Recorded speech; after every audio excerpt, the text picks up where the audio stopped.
अस्सलामुअलैकुम हाज़रीन, CJFP के banner तले मुनक्किदा आज की इस महफिल में शिरकत पर आप सब मुअज़्ज़ज़ मेहमानों का बेहद शुक्रिया।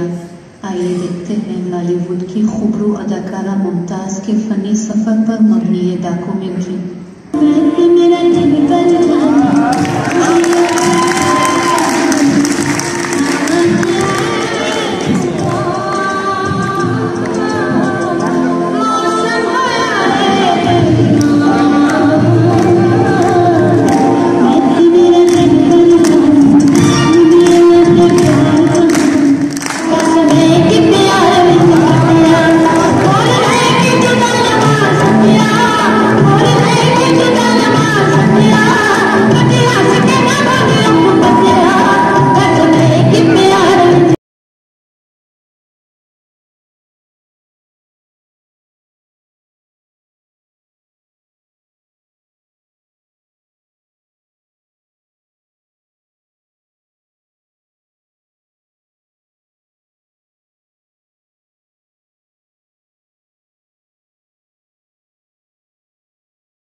तमाम मोतबर लोगों की तरफ से उनको वेलकम।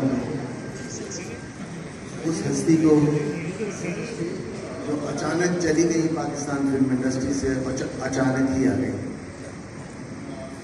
मेरा ख्याल है कि जितने फिल्म इंडस्ट्री के बड़े लोग यहाँ बैठे हैं उससे ये साबित होता है कि उनकी मोहब्बत आज भी फिल्म इंडस्ट्री में कायम होता है।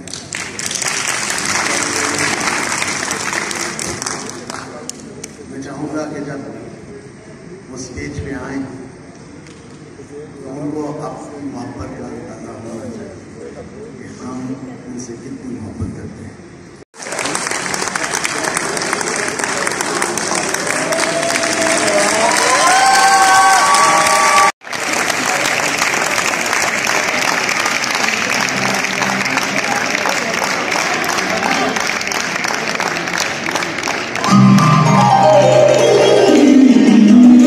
चमकता सितारा आ गया है, लाइट्स ऑन कर दीजिए। अब लाइट्स ऑन कीजिए ताकि हम उन्हें देख सकें और उनके लिए तालियां बजा दीजिएगा।